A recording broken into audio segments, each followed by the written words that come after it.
В Башкирии 15 часов. Добрый день. В эфире программа «Аспекты мнений». У микрофона Дмитрий Колпаков. Наш сегодняшний гость – историк, журналист, ведущий канала «Живой гвоздь» Алексей Кузнецов.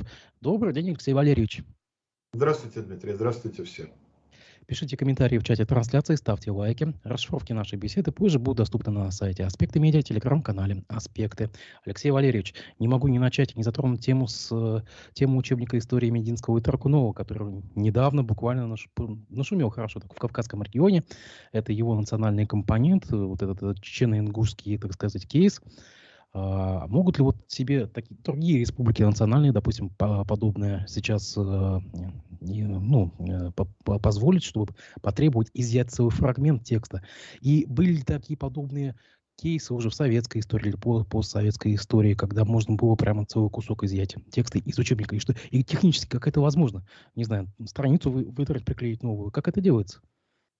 Ну, в советское время был хорошо известный период, когда это происходило регулярно, чуть ли не на каждом уроке, когда учитель входил в класс. Это мне рассказывали люди, которые это все, собственно, застали учениками в свое время. Да? Учитель входил в класс, говорил: ребята, откройте, пожалуйста, учебник, страницу такую-то, вот там портрет, вот вы должны его замазать чернилами или там удалить страницу и так далее. Ну, когда, так сказать, я имею в виду период Большого террора, когда вчерашние герои гражданской войны, выдающиеся руководители и так далее, вдруг оказывались врагами народа, агентами разведок иностранных и прочее, прочее, прочее.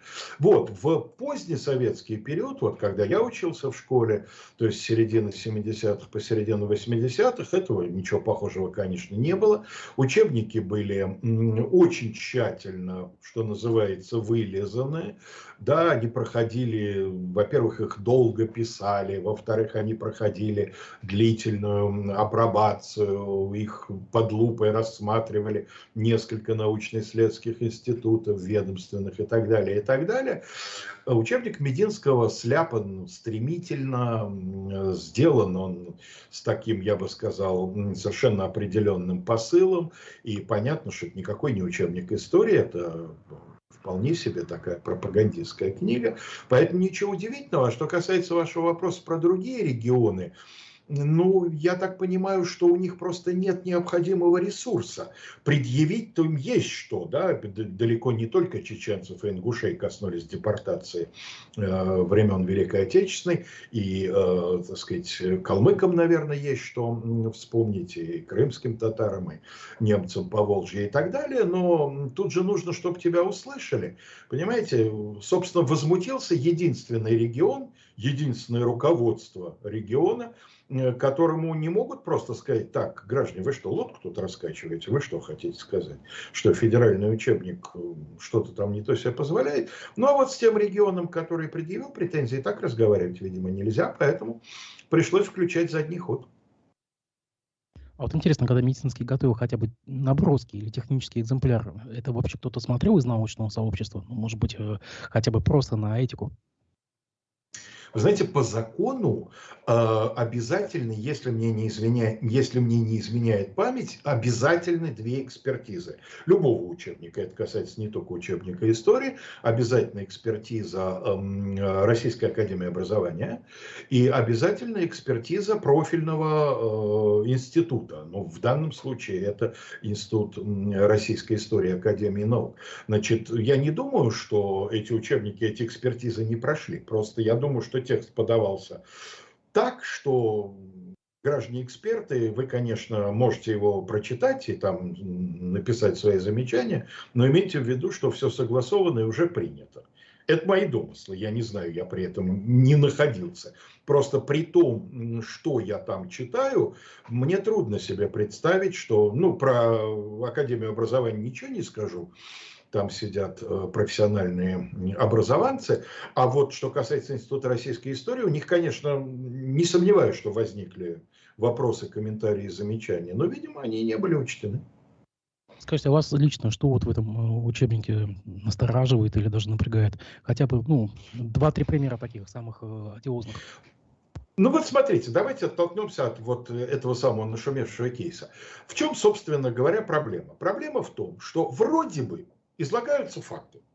Ну, были ли случаи сотрудничества людей чеченской национальности, советских граждан чеченской национальности, были ли случаи сотрудничества с нацистами? Наверняка.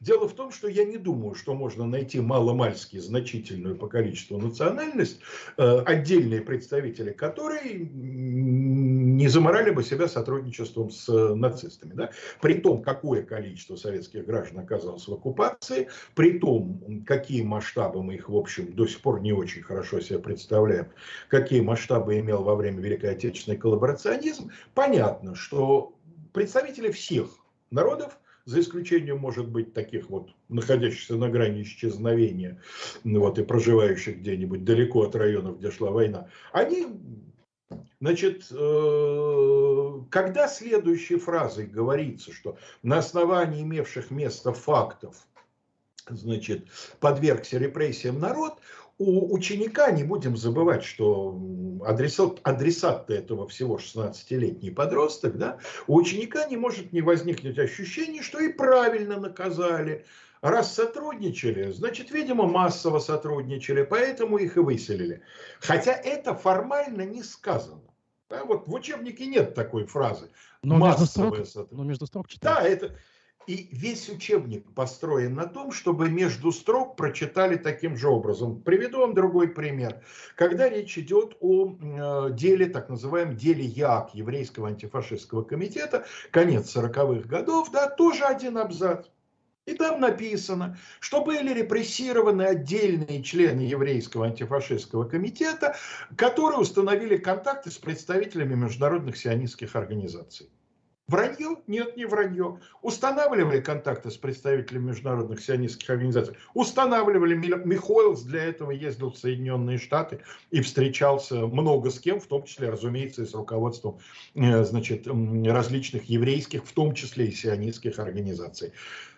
Что не сказано? Не сказано, что он был направлен туда советским правительством, что это было задание, да, что он ездил туда собирать средства и нематериальную поддержку, значит, советской борьбе с гитлеровской Германией и союзниками. Ну а что, все же нельзя сказать, учебник не резиновый, да, у нас нормы по объему, по весу, по всему прочему. Эту фразу мы выпустили. А эта фраза ключевая, что сначала советская власть отправила Михоэлса собирать деньги, потом политика изменилась, его убили в Минске, выдав это за аварию, а его товарищи по еврейскому антифашистскому комитету объявили предателями и, значит, репрессировали. Вот вам, пожалуйста, и весь учебник такой. Самое интересное, что вот сейчас издание «База», я читал просто вчера вечером, выяснило, что семья Мединского отдыхает в странах НАТО враждебных, как они сейчас называются, спокойно абсолютно. При этом дочь Мединского призналась в соцсетях, что не боится угроз со стороны коллективного Запада. И, скорее всего, ей, наоборот, физически плохо, когда она оттуда уезжает. Ну, разве это не лицемерие, скажите, пожалуйста? Ну, это просто короткая реплика. А кто, так сказать, из тех, кто знаком с предметом, не заподозрит Владимира Ростиславовича в лицемерии?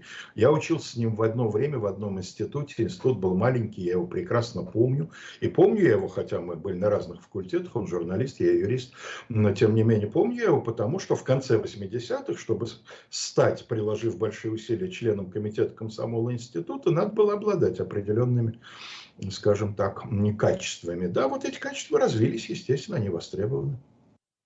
Ну и заканчивая как бы кейс по учебнику истории, я просто вспоминаю, что в 90-е годы в национальных республиках появились свои местные локальные учебники истории. Правда, ну, как в случае с Башкирией, это назывался «История и культура Башкортостана», куда вошло Да, все потому то, что что не вошло в федеральный учебник. Но они сейчас почему-то резко исчезли. Вот какая-то странная тенденция. Не могу сказать, конечно, что в соседних регионах национальных, да, но почему вот так вот? То есть почему нельзя, допустим, все, что нужно, теперь вложить в свой собственный учебник?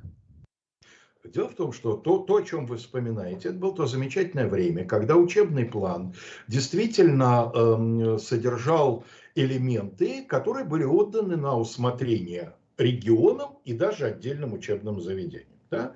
Учебный план по любому предмету состоял из 3 элементов. Общеобязательный, общефедеральный учебный план – это вот тот минимум там, часов, тем и так далее, которые необходимо по этому предмету в этом классе дать. Дальше шел региональный компонент, и у регионов была возможность даже несколько предметов, ну, практически, насколько я помню, практически все регионы поставили историю родного края. Ну и дальше там где-то еще какие-то краеведческие элементы были, где-то язык, значит, в республиках национальный преподавался и так далее. И был еще компонент, который учебное заведение само им распоряжалось, могло увеличить какой-то существующий предмет, увеличить количество времени на него выделяемое, могло ввести какой-то предмет со стороны, если он там проходил определенную апробацию и так далее. Значит, когда государство в начале 2000-х обратило пристальное внимание на учебники истории, сейчас уже мало кто это помнит, но внимание это как раз началось с учебников истории региональной.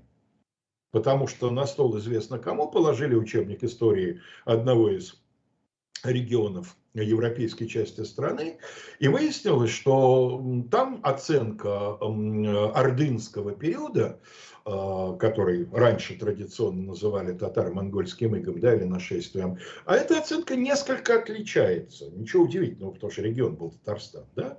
И вот тогда началось вот это самое... Что ж такое, так сказать, разве у нас не единая история? Конечно, у нас не единая история. То есть история-то одна, но восприятие ее разными ее участниками, разумеется, разное. В школах Башкирии, так же как и в других городах-миллионниках, много детей иностранцев. Это выходцы из среднеазиатских республик, из Кавказских республик, бывшего постсоветского пространства. Да?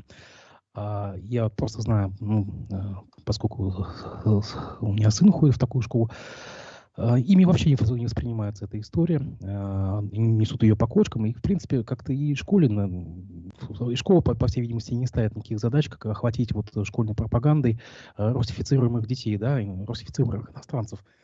Почему так и почему, кстати, как в Москве с этим делом, как история охватывает детей иностранцев? Точнее, выходцев. Вы знаете, у меня своего собственного опыта на этот счет нет, потому что 2 школы, в которых я работал, значит, в общей сложности 30 лет, я всего в 2 школах побывал. Это школы сильные, и там были отдельные ученики, значит, с нероссийскими паспортами, не только, кстати говоря, из бывших советских республик, но были иностранные, совсем иностранные граждане из дальнего зарубежья. Там, например, мальчик-вьетнамец учился в моей последней школе, совершенно блестящий. Но это были ребята очень мотивированные, очень сильные ученики, и они, в общем, независимо от обложки паспорта, они не относятся вот к той среде, которую вы описываете. Но от коллег, разумеется, я слышал, но дело в том, что вот эта проблема с ребятами-иностранцами, она же касается не только истории. И эта проблема касается не только иностранцев. Это часть гораздо большей проблемы, что ребенок, не понимающий, зачем ему это нужно, не мотивированный на изучение чего-то, ну, либо он очень волевой человек, но такие люди вообще не часто встречаются среди подростков, тем более, да, либо он будет учиться, в лучшем случае учиться для виду, а в худшем случае будет открыто демонстрировать, что пошли вы все, сначала объясните мне, на кой черт мне это нужно, да. И для того, чтобы вот эти ребята, о которых вы говорите, изменили отношение к истории России, нужно, чтобы Россия изменила свое отношение к ним. Ну, потому что если они на каждом шагу либо слышат, либо чувствуют, что они здесь люди второго сорта, что они, значит, как приехали, так и уедут, и мы в вас совершенно не заинтересованы, да, и мы платим вам зарплаты там в 2-3 раза меньше, чем получал бы, скажем, коренной житель той же Уфы, да, устройся он дворником или продавцом, или грузчиком, или на какую-нибудь другую не слишком престижную работу, ну так а что от них хотеть-то? Они платят нам той же монетой. Вот, кстати, пример хочу привести. Бывший журналист радиостанции «Эхо Москвы» Айдар Ахмадиев, наш коллега в Москве, столкнулся вот примерно с бытовым неприятием человека с нерусской фамилией. И вот как-то вот много рассказывал обидных кейсов по этому поводу, там, начиная от того, как снять квартиру, что-то еще наподобие, да. Думаете, сейчас и в будущем это продолжится? Все-таки мы страна денацификаторов официально. Как, как тоже коллега Айдара Ахмадеева, как раз вот по этому самому «Эху Москвы», от себя хочу добавить, что вот в его случае как раз можно быть абсолютно уверенным в том, что он своими действиями никаких поводов для таких суждений не давал, будучи интеллигентнейшим, воспитаннейшим человеком. Да? То есть это действительно реакция на фамилию, на черты лица, там еще на какие-то обстоятельства, никак не связанные с личностью конкретного человека, который, да, разумеется, может себя как-то тоже неприятно вести. Но это как раз не случай Айдара. Вот. И да, этого много в Москве. Не делал никаких замеров, я не социолог. По моему ощущению, уровень вот этой ксенофобии повыше, чем в среднем по стране. Но и в остальной стране этот уровень достаточно высок. Это обычное состояние неблагополучного, социально неблагоустроенного общества. В таком обществе люди вынуждены ценить те свои достоинства, которые, так сказать, они не заслужили, которые им даны. Национальность мы не заслуживаем, мы в ней рождаемся, да, там во многих случаях гражданство это по факту приобретается, по факту рождения, там пол, например, да, я горжусь тем, что я мужик. Ну и дурак после этого. Вот. Вот в таких социально, понимаете, там, где людям трудно чего-то добиться, там, а гордиться собой хочется, но, разумеется, это нормальное человеческое состояние. Они начинают гордиться тем, что они русские, что они мужчины, что они, я не знаю, там, родились в Советском Союзе. Какая твоя заслуга в том, что ты родился в Советском Союзе? Пап с мамой благодари, да, ты здесь при чем? Вот. Так что боюсь, что никуда это не денется. Для того, чтобы это начало снижаться, должна меняться, радикально меняться жизнь вокруг. Ну, если говорить о школах, кстати, Башкирия стала пионером в некоторых патриотических инновациях. Ну, у нас один из первых регионов, где стали поднимать по понедельникам флаг государственный, да, и сейчас эту практику переносят в детские сады. Как можете оценить вот эту практику с точки зрения пользы, что она принесет? Будет ли патриотизм развиваться в детях, да? И было ли что-то подобное в советское время? В советское время было много всяких ритуалов. Флаг, правда, не поднимали, врать не буду, но выносили флаг там, пионерской дружины, например. Да, проводился 2-3 раза в год собрание пионерской дружины, и это собрание начиналось с торжественного внесения знамени дружины, которое остальное время там стояло в красном углу в пионерской комнате. Так что ритуалы были, разумеется, и мне трудно сказать, было их больше или меньше, ну, сопоставимо, скажем так. Но дело в том, что, понимаете, даже в советское время, как мы сегодня видим, это не сработало. Когда Советский Союз начал сыпаться, я прекрасно это помню, многие люди радовались, даже те, кто сейчас, может быть, теперь об этом сожалеет, но тогда, так сказать, усталость была, несомненно, очень сильна у людей, начиная от моего поколения и старше. Вот. Но тем не менее я хочу заметить, что в отличие от нынешнего времени, в советское время с этим работали гораздо более серьезно. Ведь любое восприятие любого мероприятия, оно зависит от того, как с этим восприятием работают, как это мероприятие готовят, объясняют ли, так сказать, создают ли должное настроение. А если, у меня такое ощущение, что в большинстве случаев так, значит, все, сверху спустили команду, нужно установить флагшток, нужно купить флаг и нужно его поднимать. Так, значит, начинаем, Марья Ивановна, составьте график, начинаем с 11 да, так сказать, к ноябрю подойдем там к 8 Д, например, потом опять пойдем по этому самому кругу, составьте график дежурств под персональную ответственность классных руководителей. Ну и что? Ну, очередная... Люди это воспринимают как очередную обязаловку, как очередную галиматью. Вспомним субботники советского времени. Были места, где субботники проходили с большим подъемом, весело, инициативно, люди их до сих пор вспоминают. Что это за места? Это места, где местком или другие какие-то ответственные за проведение мероприятия к этому подходили творчески. Давайте, ребят, не просто уберемся там в родном учреждении, а забабахаем какие-нибудь соревнования, там, так сказать, стол накроем, еще что-нибудь сделаем. В результате люди чувствовали, что, ну да, с одной стороны, вроде как обязаловка, с другой стороны, обязаловка, так сказать, веселая и такая, где заодно и оттопыриться можно. Да? А были мероприятия, такие субботники, которые люди вспоминают как тоску зеленую. Так, всем быть, значит, начальники отделов отвечают за то, чтобы ни одна не вильнула и так далее, и так далее. Ну вот, приходят, там, пьют чай, имитируют протирку подоконников, какие-нибудь бумаги разбирают и, чертыхаясь, расходятся. Вот здесь то же самое. Алексей Валерьевич, давайте немножко пофантазируем. А что можно еще придумать? Вот куда дальше патриотика вот такая показная пойдет? Ну, на предприятиях будут, в учреждениях поднимать флаги, я не знаю, там, коллективное исполнение гимна. Что еще может власть придумать? Ну, это просто распространение уже имеющихся практик на более широкий, значит, круг. Не знаю, поскольку в основном все заимствуется прямо или косвенно из советского прошлого, то думаю, что будут усиливаться элементы каких-нибудь соревнований. Ну, было же социалистическое соревнование, да?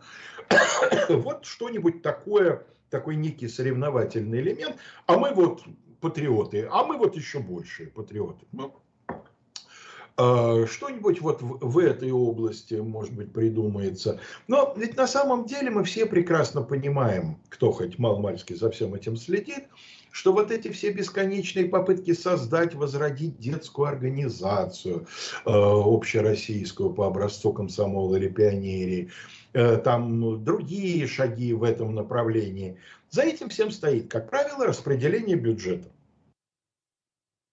Есть люди, которые профессионально кормятся от патриотической работы, То которые есть это, снимают патриотическое кино. Это распил бюджета, будет бюджет, будет работа.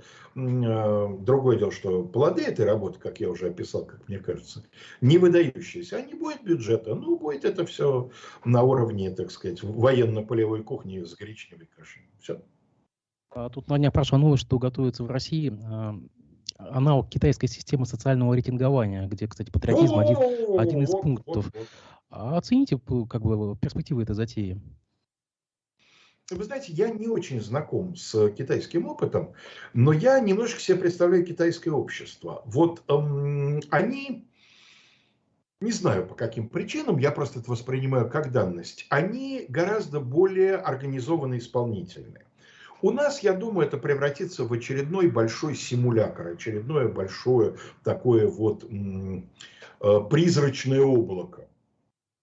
Слушайте, ну вот я человек, переживший в свое время так называемый ленинский зачет. У каждого комсомольца была тетрадка, в которой был написан личный комплексный план, что я, комсомольец Кузнецов, за, так сказать, наступающий календарный год собираюсь, какие работы Маркса, Энгельса, Ленина изучить, законспектировать и так далее. Похожие вещи были у каждого офицера советского, да, это не только комсомольцев касалось. Ну и что, ну люди, ой, дай списать ближе к концу года. Мне нужно типа эту тетрадку там сдавать куда-то на проверку, дай списать. Слушай, ты конспекты делал? Не, я у Людки переписал. Всегда находилась Людка, отличница, которая сама хорошим почерком это все исполняла. Ой, дай мне, я тоже перепишу. Ну ты только там пункты поменяй, ладно, не учи учебу. Ну мы же это все проходим. Я думаю, что будет то же самое. Не может просто все скатиться к тому, что где-нибудь в госуслугах будет стоять галочка надежно или неблагонадежно, что-нибудь наподобие этого.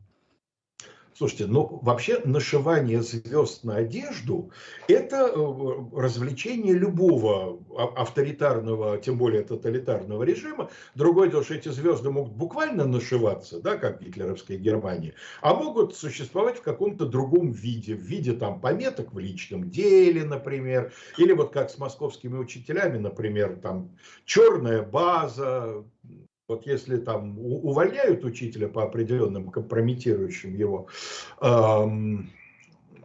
основаниям, причем совершенно не обязательно это действительно компрометирующий, типа там какого-то неподобающего поведения по отношению к детям, приставаний. Такие, конечно, тоже есть, и их-то помечать неплохо бы, наверное. Но это и всякие общая склочность, когда человек много вопросов администрации задает, там, а почему это так, или там невосторженный образ мысли, отказался руководить подъемом флага, что-нибудь такое. Ну, вот попадает человек в такую базу, и все, и ни одна другая школа его не возьмет. Хотя на поверхности все чисто, тихо, да, и руководство столичного образования с глумливым видом существования этих баз отрицает. Все знают, что они есть.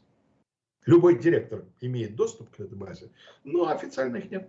Ну, вот что-то в этом роде будет, какие-то такие галочки будут. А уж где на госуслугах, почему нет? Госуслуги прекрасный инструмент для того, чтобы на нем были всякие такие вот рейтинговые отметки.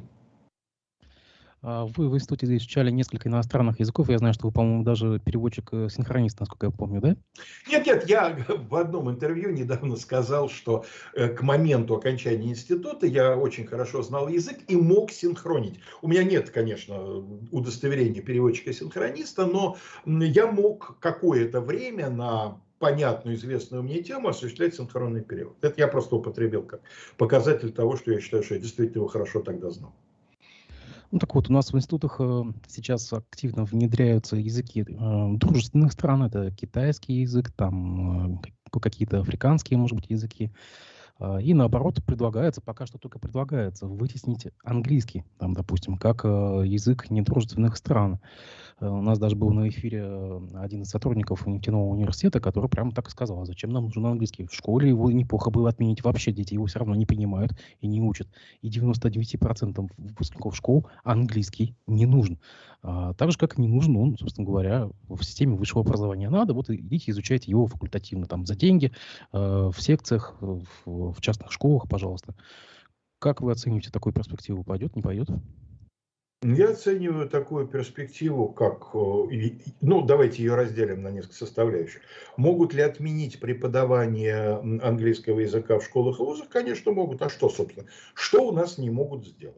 Будет ли это умно? Нет, конечно, это будет не умно. Так сказать, давайте не забывать, что современному человеку, если только он не выбирает добровольно житье в определенной изоляции, современному человеку сегодня мир открыт, по сути, только при хотя бы каком-то знании английского языка. Да, если вы, ну, хоть через пень-колоду, хоть на уровне твоя моя, не способны по-английски почитать и объясниться, вам закрыто очень много. Вот. Люди, которые сегодня пропагандируют отказ от английского языка, либо дураки, либо приспособленцы, а может быть и то, и другое, это вполне совмещается. Вот. Третьего варианта я не вижу. Это либо извините, прерву, либо отсутствие ума, либо... Это продвигает огромное количество сейчас Z-патриотов, так называемых Z-блогеров, прямо вот требуют чуть ли не на уровне, там, давайте напишем запрос коллективный в Думу, там, вмешаемся в учебные планы и просто вычеркнем оттуда, там, не знаю, английский, французский, немецкий. Это же не дружественные страны. А что они еще могут-то? Вот смотрите, есть очень шумная компания. Кто-то в этой компании самореализуется, кто-то таким образом те же деньги зарабатывает, кто-то еще с какими-то целями, кто-то пользуется этим для того, чтобы соседей в ужас привести, да, которых он давно терпеть не может. Разные у людей задачи. Что они могут сделать? Они могут либо шуметь, вот, пожалуйста, прекрасно, шум, да, давайте уберем английский язык. Причем шуметь по возможности громко, так, чтобы быть заметным. Либо делать. А делать что? Что делать? Ежели ты Z-патриот. Вообще надо под Волноваху отправляться, мне кажется, в добровольческом составе, добровольческого формирования, если тебя не призвали.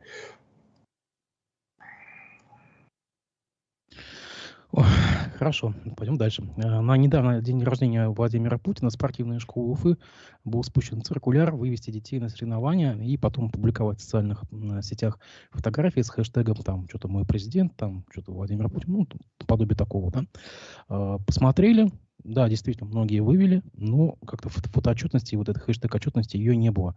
То есть как бы педагоги дополнительного образования, спортивного образования, они, получается, у них больше свободы действий, то есть они под меньшим административным прессингом. Нет, я думаю, что вот эта история, которую вы вспоминаете, не получила вот того завершения, которое предполагалось завалить, значит, медийное пространство фотографиями с хэштегом у нашего президента день рождения. Я думаю, что где-то на каком-то этапе, так сказать, кто-то руководящий почувствовал, что что-то не то сморозили. Ну, потому что, на самом деле, опять же, аналогии, которые доступны людям пожившим, в 70-е годы в день рождения Брежнева не устраивали таких акций, да, значит, никто не приурочивал к этому времени там партийные собрания, комсомольские походы, какие-то, так сказать, демонстрации, спортивные праздники и так далее. Это все делалось в другие годы. Ассоциации с другими годами нежелательны, потому что, так сказать, прямо заявить, что мы вернулись в 29-й год, когда вся страна впервые всенародно праздновала 50-летие товарища Сталина, вот, видимо, пока не готовы. Ну, надеемся, что просто проснулся какой-то здравый смысл. И сам Владимир Путин, по-моему, не раз где-то отмечал, что он не любит, когда вокруг его имени, там, от дня рождения поднимают шумиху какую-то. Я что-то подумал, такое, видимо, слышал. 11 октября Башкирия отметила День Республики. И сейчас регион активно себя связывает узами контактов с такими странами, как Абхазия, Иран, Беларусь. То есть вот у нас, допустим, президент Абхазии был на этом празднике. В честь этого даже собираются построить копию Сухумской колоннады, которая стоит на берегу Черного моря, здесь у нас в Уфе, на берегу реки Белая. То есть, как бы, ну, об архитектурных как бы, вкусах, конечно, можно поспорить, но так или иначе такое решение принято. Это изоляция региона на международном уровне, как считаете? То есть, как бы... Ну, а что регион-то? Страна у нас находится в все более и более усиливающейся изоляции, а регион вместе со страной в данном случае, тут как раз, по-моему, полный унисон. Страна общается с отдельными африканскими странами, с Северной Кореей, еще несколько симпатизантов у нас там есть. Ну вот, а регион на региональном уровне, соответственно, имеет вот то, что вы перечислили. Между тем, нынешние власти региона активно замалчивают имена национального лидеров, там, националистов местных, которые в почете это Салават Юлаев и Заки Валиди, замещая их советскими генералами.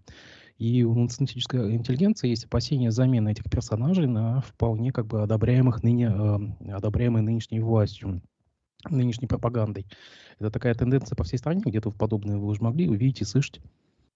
Вы знаете, я, честно говоря, пока вот вы об этом не заговорили, я сам, к сожалению, довольно давно не был в Башкортостане, ну, уже лет 5, наверное.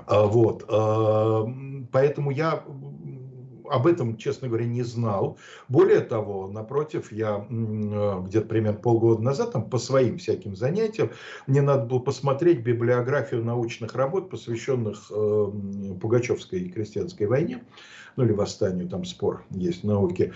Вот, и я обратил внимание на огромное количество статей и монографий, вышедших именно в Башкирии, вообще на Урале и в частности в Башкирии, посвященные вот различным аспектам вот именно этой части вот, Пугачевской войны, да, участию народов Поволжья и Урала, национальному гнету как причине этого участия.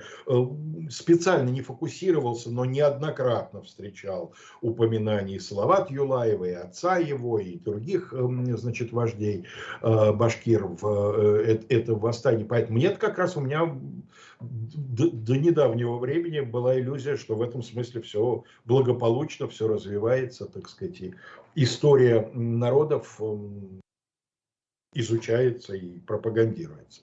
Ну, естественно, я не сомневаюсь в том, что то, что вы говорите, соответствует действительности, но я не могу ответить на ваш вопрос, насколько это тенденция общероссийская или это какая-то специфика башкирских властей.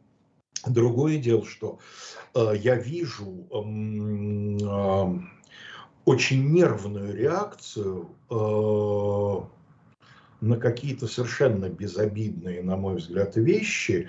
Такое ощущение, что где-то в центрах стратегического, не знаю, планирования внутренней политики, в условной администрации президента, подумали, какие сценарии могут привести к обрушению ныне существующей конструкции, пришли к выводу, что наиболее вероятен сценарий именно разыгрывания национальной этнической карты, и что дана команда вот за этим бдить, просто вот отсекая все, что угодно. Возьмем совсем недавний пример, когда совершенно в этом смысле не содержащий ничего противоречащего идее дружбы народов фильм якутских кинематографистов был там лишен прокатного удостоверения, обвинен во всех смертных грехах. Я его тут же посмотрел. Ну, мне кажется, талантливое высказывание как раз именно в пользу того, что конфликты возникают как недоразумения, на почве недоразумений, да, и если найдутся там талант, мудрость, выдержка и так далее, то люди убеждаются, что этот конфликт выеденного яйца не стоит. Такому фильму не то что прокатное удостоверение, в школьную программу, на мой взгляд, надо включать. Да? Но вот, тем не менее, люди, которые за это ответственны, решили перебдеть. Это же всегда бывает, когда приходит такое указание, тут же начинается гонка, кто оказывается наиболее бдительным. Ну, что далеко ходить за примерами для нашей аудитории, я напомню, что буквально полгода назад Башгосдрамтеатр снял с репертуара постановку, сделанную по мотивам книги Гузель Яхиной «Зулейха открывает глаза». То есть тоже невнятная, достаточно обтекаемая формулировка была и моментальное снятие с репертуара. Между тем нам поступают вопросы. Наш коллега Руслан Валиев спрашивает, насколько опасно для нынешних школьников, детей здравомыслящих людей, вынужденное двоемыслие, к которому они вынуждены привыкать с детства. Ну, как вам сказать, любой навык можно использовать во благо. Ну, почти, наверное, любой. В том числе и такой навык, как уметь скрывать свои чувства, уметь в какой-то ситуации, так сказать, себя не выдать, да, это важный навык выживания. Другое дело, что не хотелось бы, конечно, так сказать, чтобы ему обучали вот таким вот образом, именно двоемыслием. Но опять же, давайте вспомним, что я, как человек, учившийся по учебникам, тоже предполагавшим двоемыслие, да, ну и ничего, вроде как. Когда пришла возможность встретить более свободное общество, я говорю о Российской Федерации 90-х годов, ничего, нормально мы как-то там. Наоборот, люди, у которых было единомыслие, они обычно это вспоминают как период исключительно мрачный, да, люди, которые умеют взглянуть и так, и сяк, сравнивают и говорят, ну а что, тяжелое было время, да, но скажите, какое было лучше, предыдущее, что ли? Черта с два. Но если говорить о таких противоречивых вещах, я вам напомню, что буквально недавно Владимир Путин на заседании клуба «Валдай» заметил, что нет никаких препятствий для возвращения релокантов, которые, скажем так, не совсем поддержали СВО и уехали в период мобилизации, там, допустим, да, и для этого нет никаких ни правовых, никаких остальных механизмов запрета им въезда. Однако спикер Думы Володин буквально вот на днях заявил, что комментируя вопрос о релокантах, не поддержавших СВО, цитата, «здесь его и не только не ждут, но и если он сюда приедет, Магадан ему обеспечен». А почему такая разница в тезисах? Они как-то не читают высказывания друг друга, не могу понять этого.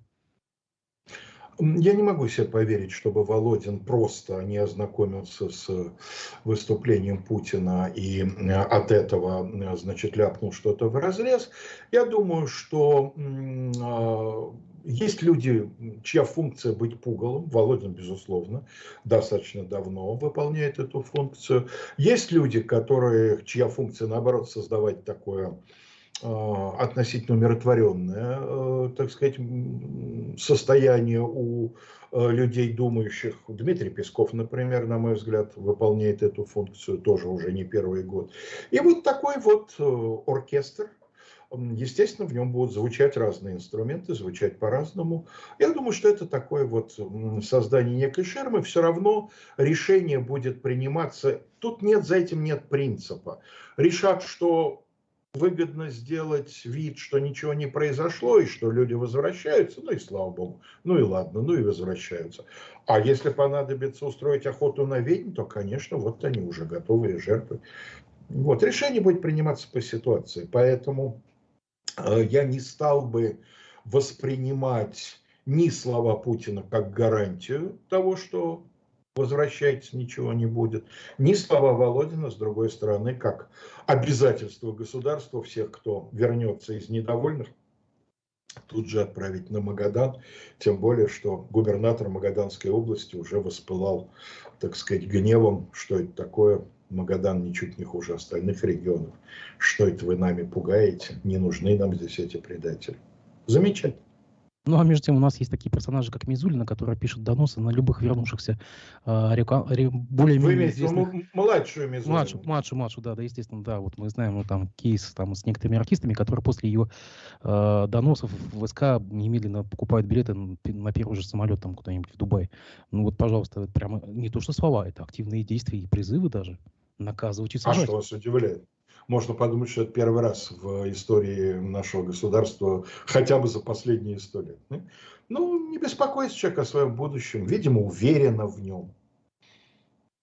Затронули только что Магадан, и я вспомнил тоже интересный такой кейс. Это э, намеренное или ненамеренное падение памятников, допустим, там репрессированным или военнопленным, да. Мы знаем, что в Магаданской области буквально недавно совершенно случайно, говорят, под ветровой нагрузкой упал памятник, посвященный именно политическим репрессированным, ну, просто репрессированным. А в некоторых регионах исчезают памятники, там, польским военнопленным, финским военнопленным, или там Катынь то же самое, да.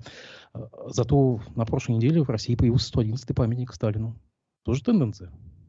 Безусловно. Я ничего не хочу сказать по поводу обрушения конкретного памятника на Колыме. Я вполне допускаю, что отдельный памятник в этом регионе вполне может свалиться, потому что плохо закрепленный, потому что ветер был невероятной силы. Но в целом, конечно, мы наблюдаем тенденцию. По полякам абсолютно точно, да, вот, по-моему, не осталось ни одного, значит, мемориального места, связанного с поляками в нашей стране, по которому не проехалось бы буквально за какие-то там последние несколько лет. Но есть термин, уже вполне себе вошедший в научный обиход, война памяти, иногда говорят война памятей, да, для того, чтобы подчеркнуть, что это разные памяти. А частным случаем войны памяти, конечно, будет война памятников. Это проходят многие страны. Украина это, например, проходила, думаю, что уже прошла, просто у меня нет информации. У Украины это проходило, например, мы это все наблюдали, когда где-то Богдана Хмельницкого, а где-то Мазепу, где-то Бандеру, а где-то там, значит, кого-то из советских руководителей Украины. Ну, вот так, что ж. Тут просто я вспомнил, у меня на днях, буквально на днях был военный историк, завкафедры истории Уфимского университета Рамиль Рахимов. У нас речь зашла о акции «Последний адрес», если вы помните, на дома репрессированных вешали такие таблички пустые. И сейчас они тоже активно пропадают, на что вот господин Рахимов мне сказал, что авторы этой акции, этого проекта, они носят свои меркантильные какие-то, вынашивают планы, у них какие-то свои меркантильные цели. Как вот можно прокомментировать, что можно ему ответить? Как бы... А я бы не стал ему ничего отвечать. А зачем? Его вы не переубедите. Причем я же не знаю, на основании чего он вот это все заявляет. Может, он плохо информирован, а может, он все прекрасно понимает, но ему больше сказать нечего. Да? Когда нечего больше сказать, вы всегда обвините оппонента в том, что он за чужие деньги это делает, это прекрасно работает. А зачем ему что-то отвечать? В нынешней ситуации отвечать ему что-то бесполезно. Когда эта ситуация радикально изменится, мы, скорее всего, увидим его с шуруповертом и такой табличкой, он будет в первых рядах что-нибудь похожее куда-нибудь прикручивать и рассказывать о том, как он страдал от предыдущего ужасного режима, вынужденный прикидываться его. Ради чего? Ради того, чтобы, конечно, продолжать учить своих любимых студентов. Это все было много раз. Я бы не стал. Вице-спикер Госдумы Кузнецова заявила, что первые дети у нас должны родиться, когда маме примерно 19-20 лет, и тогда семья сможет иметь по 3 и по 4 и более детей. Буквально недавно мы слышали что-то подобное от Михаила Мурашко, главы Минздрава России, да, который призвал становиться матерьми чуть ли не со школьной скамьи. Министр труда и социальных отношений Башкирии Ленара Иванова тоже на днях у нас в эфире, ну как на днях, буквально месяц назад, тоже отметилась таким высказыванием, что более качественные дети должны появляться примерно когда матери 20 лет. Это тоже какая-то тенденция. Зачем они все это проговаривают? Какая цель? Ну, зачем чиновники более низких уровней повторяют за чиновниками более высоких уровней, это, я думаю, всем понятно и так, да, так сказать, здесь цель абсолютно определенная. Что касается тех, кто из первых лиц государства, но демографическая ситуация в стране действительно вызывает очень большую тревогу. Я бы сказал, что это не с неба на нас упало, а есть результат других ситуаций, созданных в стране, потому что демография, она, в общем-то, реагирует на происходящее. Моя старшая дочь появилась на свет в 93 году, социально-экономическую ситуацию все представляете, естественно. Я очень хорошо помню, какие сомнения были у нас, как друзья наши некоторые тоже, так сказать, высказывали сомнения в разумности этого шага именно сейчас. Ну вот понятно, что социально-экономическая ситуация сейчас, как мне кажется, мое оценочное суждение, не намного лучше той, которая была в начале 90-х для очень многих людей. А вот эти все разговоры, ну, знаете, мне только хочется надеяться, что женщины, которые услышали вот это вот все, они оценили отношение к себе как к, не хочется употреблять сравнение с животным миром, ну, скажем так, как к производителям. Да? И будут принимать решения сами, а не потому, что поверят в какие-то там наверху сказанные слова. В конце концов, вот заставить зачать и потом родить, мне кажется, довольно трудно. Ну, они ведь не только говорят, они что-то уже и делают. Допустим, вот тот же самый Минздрав сейчас, по-моему, прорабатывает механизмы ограничения доступа к медикаментам, да, там для абортов. А в регионах повально, буквально частным клиникам запрещают делать аборты. Ну, это все ведь, наверное, приведет просто к каким-то подпольным абортам, не знаю, каким-то очень плохим для здоровья женщин каким-то исходом. Ведь когда-то через это проходили. Все это с величайшей художественной силой описано в романе Людмилы Улицкой «Казус Кукоцкого». Там приводятся конкретные яркие примеры того, что происходило в Советском Союзе, когда там были запрещены аборты по большинству показателей. Я думаю, что среди наших слушателей немало женщин, которые помнят отношение к абортам в Советском Союзе, что они слышали, если они делали аборт или планировали делать, что они о себе слышали в женской консультации, в больнице и так далее, и так далее. Все действительно уже было и был не раз, от себя добавлю. Я хочу для сравнения напомнить тоже совсем недавнюю практику. Вот помните, когда президент Медведев немножко неожиданно для себя стал президентом и все искал, чем бы ему заняться, чтобы и другим показать, что он настоящий президент. Вот тогда, в частности, был начат разговор о демографии. И довольно быстро появился вот этот вот самый материнский капитал. И насколько я специально в статистику не лазил, но так краем глаза периодически видел какие-то высказывания социологов, которые более или менее все свидетельствовали о том, что эта мера действительно ну, привела к заметному оживлению, значит, в демографическом плане, что охотнее и больше стали рожать. И, видимо, мат-капитал один из факторов, не единственный, но один из, который на это повлиял. Вот когда государство уважительно разговаривает с гражданами, да, мы постараемся создать условия, а вы присмотритесь к этим нашим новым условиям. Это одно. Когда сейчас начнутся от безденежья меры вот такого плана, как те, что вы описали, я думаю, что реакция будет, к сожалению, именно это: подпольные аборты и прочие прелести. Давайте немножко к печальным событиям. То, что сейчас происходит в Израиле и военная операция в секторе Газа. К сожалению, новости оттуда вызвали какой-то невероятный всплеск, прилив энергии в Z-пабликах, у Z-военкоров, у Z-активистов. Да. Я должен для себя отметить, что, к сожалению, антиизраильские чувства обуяли очень много жителей Башкирии, которые, ну, так скажем, относятся себя к башкирской интеллигенции, может быть, даже к башкирским активистам, в общем. К сожалению, наверное, это может быть какая-то религиозная солидарность, или может быть еще что-то. Или, может быть, это стать вообще той самой идеологической обработкой советских времен, ну, антиизраильская пропаганда и Конечно, конечно. свобода Палестине, там, начиная там от плакатов, заканчивая почтовыми марками, вот что-то это, отголоски оттуда. Ой, я думаю, вы знаете, я думаю, что здесь очень много намешано всего прочего. У кого-то это почти наверняка, но это понятно, что это люди, так сказать, за 60, скорее всего. У кого-то это, так сказать, то, что заложено было еще советской пропагандой, да, то, о чем иронически пел Галич, помните, да, израильская военщина, известная всему свету, как мать вас, Вот именно вам вот эта заявляют фраза, как женщина. да, вот именно эта Да, да, да, фраза, я требую военщина, этого. да. А, Вот, у кого-то, наверное, это носит религиозный характер. Мусульмане против иудеев, да, и, так сказать, братья-мусульмане, вот, их нужно поддержать. У кого-то, я думаю, это от общей озлобленности.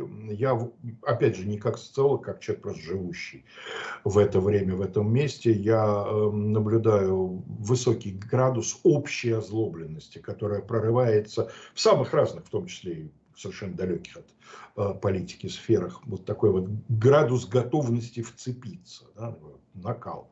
Раньше вот в очередях нечто подобное там в 80-е годы наблюдалось. Вот. У кого-то еще от чего-то. Я думаю, что здесь очень сложный и густой коктейль замешан. Сейчас российская пропаганда достает откуда-то, не знаю, своих загашников, запасов слова Владимира Жириновского, который, напомню, умер еще в апреле 22 года, который предрек вот это вот всплеск вот этого конфликта израильско-палестинского. Это все пугалки вот российской пропаганды. Она достает какие-то заготовки, консервы еще живого такого Жириновского, который стал такой вангой, можно сказать, новый, современный. Или это надиктовано искусственным интеллектом Жириновского? Ну, так просто пофантазировать. Вы знаете, я не могу удержаться, просто каждый раз, когда возникает, так сказать, светлый образ Владимира Вольфовича, я как-то вот, как говорят подростки, что-то ржу. Владимир Вольфович за свою жизнь наговорил, мне кажется, 3 раза такой вот цитатник обо всем. Цитату из Жириновского можно найти применительно к любой ситуации, причем с любой оценкой. Вот, что вам нужно, вы найдете. Что-то вроде пророчеств Нострадамуса, поскольку они сделаны в очень иносказательной манере, всегда к любой ситуации может присобачить что-нибудь и сказать, вот, Мишель-то это видел все вот тогда еще, да, разве вы не видите, что он прямо об этом и говорит в своих, значит, вот этих вот Катренах. Что касается использования Жириновского для средств пропаганды, а что вас удивляет? А для чего его при жизни-то использовали? Ну, не для принятия же решений. Он всегда был таким вот говоруном популярным в народе. Все, кто его видели за, так сказать, пределами телеэкрана, говорили, что он выключался моментально. Вот погасла камера, все, все. И Владимир Вольфович становится милым, интеллигентным, чуть ли не рефлексирующим человеком. Да, опять загорелся огонек на камере, и опять слюна и сапоги в Индийский океан. Ну, если мы затронули Владимира Вольфовича, я просто отвлеченный вопрос по поводу политики. Партия ЛДПР на этих выборах региональных вовсю использовала его образ, его цитаты, даже фотографии, искусственный интеллект. А вот этого топлива им надолго хватит? Мне кажется, что партия уже сама себя изжила, а Слуцкий так и не стал вторым Жириновским. И не станет. Владимир Вольфович был по-своему человек талантливый, по крайней мере, в плане вот, в смысле шоу, конечно, снимал, кто мог конкурировать, незаурядный артист. Вы знаете, прогнозировать не работа историка, да, история, она в другую сторону повернута. Вот через 50 лет приходите, я вам убедительно расскажу, что никак по-другому и быть не могло. А как, я не знаю пока. Но я тоже думаю, что она вырабатывает свой ресурс, потому что кроме вот этого светлого образа, нами сейчас потревоженного, мне кажется, в загашнике у них нет ничего. Ни идей, ни программ, ни... Есть определенное количество небрезгливых, весьма изворотливых, прекрасно знающих, с какой стороны масла у бутерброда функционеров. Но просто вот так вот существовать в некоем идейном вакууме. Раньше был Жириновский. Казалось, что Жириновский – это идея, Жириновский – это программа. Да? Но Слуцкий, конечно, не тянет. Вы, кстати, если тоже политики, вы верите, что господин Зюганов пойдет на выборы? Потому что сейчас активно раскручиваются утечки, что якобы его специально поставят, чтобы он оттенял на себя возраст Владимира Путина. Вполне допускаю. Вопрос о том, пойдет ли Зюганов или не пойдет ли, мне кажется, нам с вами обсуждать бессмысленно. Скажет Зюганову идти, Зюганов пойдет. Скажет Зюганову сидеть, выставить кого-то другого вместо себя, Зюганов будет сидеть, и вот уж кукла, абсолютная марионетка. Что от его-то воли зависит? Как вы ожидаете, к чему будет апеллировать Владимир Путин? Потому что уже сейчас в его речах очень много исторических аналогий, каких-то примеров ярких. Он будет играть на истории? Ну, только на истории играть нельзя, он на ней, конечно, будет играть, так сказать, замах-то такой богатырский, что этого, я думаю, хватит еще на некоторое время. Но думаю, что он будет играть на осажденной крепости, конечно, на коллективном Западе, на том, что нас ненавидят, потому что нам завидуют. Набор-то, в общем, тоже много раз, этот походный чемоданчик много раз доставался, и не только в нашей стране, разумеется. Не думаю, что будет что-то новое. Будут ли, возможны ли, скажем, резкое ужесточение репрессивной политики, да, все то же самое, что сейчас, но только с другими масштабами, и это может быть. Алексей Валерьевич, заметьте, вы даже сейчас не усомнились, что он пойдет на выборы. Я даже не предположил это.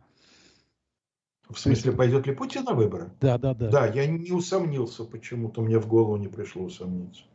Я столько раз слышал предыдущие разы, вот это я еще не решил, не время еще, что как-то у меня и сомнений нет, что да, пойдет, конечно. У нас осталось буквально 3 минуты. Я хотел бы затронуть местный локальный кейс. Впервые в истории постсоветской судебной практики в Башкирии отменили приговор от 1959 года, по которому Фатхуа Исхаков отсидел по сфабрикованному делу 13 лет в советских лагерях. Это просто уникальный кейс. И мало того, буквально недавно суд ему присудил 31 миллион рублей компенсации. Вы работали в советской милиции когда-то. Скажите, пожалуйста, вы что-то слышали о такой практике, о фабрикации уголовных дел? Что-то можете привести из советской московской милиции? Слышал, конечно, но слышал тогда же, когда и все остальные, независимо от того, был у них опыт работы в милиции или нет. Дело в том, что я работал на самом низовом участке, я работал в отделении милиции, был стажером участкового инспектора, и, естественно, отделение милиции уголовными делами практически не занималась, да, если занималась, это был уровень там мелких краж, так сказать, там не тяжелого бытового насилия, там самое тяжелое 206-я, 2-я, то есть злостное хулиганство. Вот. И поэтому у нас фабриковать дела? У нас разгрести бы не сфабрикованное. Весь этот вот поток ежедневный, то, что там лента телетайпа гонит, там подрались, там напились, там, так сказать, закурили, неосторожно сгорело что-то. Вот это наш уровень. И вот, поэтому я лично с таким, конечно, не сталкивался. А разумеется, когда в эпоху гласности начали всплывать всякие материалы, да, разумеется, и вещдоки подбрасывали, и, значит, давили на экспертов, чтобы они меняли выводы экспертизы, и просто, но есть несколько широко известных случаев, некоторые даже уже экранизированы, ну, например, в ходе знаменитой операции «Лесполоса», дело Чикатило, да, так сказать, такой вот ее эпизод, который получил потом неофициальное название «Дело дураков», когда группу молодых людей, имевших различного рода диагнозы по умственной отсталости, вот из них слепили такую банду маньяков, и, в общем, достаточно счастливое стечение обстоятельств привело к тому, что от них вынуждены были отстать, и это не закончилось для них трагически. Ну, это просто вот один пример слету, который в голову пришел. Это же вроде тогда же, в то же время всплыло дело убийства офицера КГБ в московском метрополитене. Нет, раньше, это, так сказать, убийство на Ждановской, это раньше, это, значит, середина 80-х. Нет, ну в то же время, в смысле, когда действовал Чикатило. Да, конечно. Но в убийстве вот этого майора, значит, сотрудника секретариата КГБ, там-то как раз фабрикации, насколько я могу судить, никаких не было. Там действительно была банда милиционеров, которая занималась, вот насчет этого, кстати, у меня кое-какие воспоминания, собственно, имеются. Патрульно-постовая служба в московской милиции, действительно туда набирали, туда проникали, скажем так, достаточно малосимпатичные и безответственные люди, которые свою форму и свою власть использовали для различных вещей, вот просто некрасивых, до уголовных. Вот случай на Ждановской, это из этой операции. Извините, а чем служба на земле отличалась от службы под землей? Что там было привлекательного? Нет, под землей вы имеете в виду метрополитене? А в метрополитене у них были какие-то надбавки за, ну, за, так сказать, в том числе то, что работы, часть работы, да, приходится под землю. Вот, но я имею в виду не только метромилицию, так называемую, я имею в виду всю патрульно-постовую службу. И тех, кто на земле работал, и тех, кто под землей работал. Вот этот рядовой состав Москва в основном набирала по лимиту из ребят, отслуживших армию, да, вот, как мой, например, старший участковый, ныне уже покойный Саша Бочков, он был родом откуда-то с Хопра, он отслужил в армии, пришел, там по своим соображениям решил, значит, откликнуться, пошел, сначала сержантом побегал, патрульным постовым, потом пошел учиться, потом в участковые, потом закончил заочную академию. Вот некоторые из них дорастали до довольно больших чинов. А остальные вот так и кормились при мешочниках, при бабушках, торговавших петрушкой. Алексей Валерьевич, буквально завершающий вопрос на отвлеченную тему. Братьев Запашных обвинили в жестоком обращении с животными после видеозаписи с избиениями зверей во время репетиции в здании цирка на проспекте Вернадского. Сейчас снова активно разгорелась дискуссия, нужны ли нам вообще стационарные цирки и цирки с участием зверей.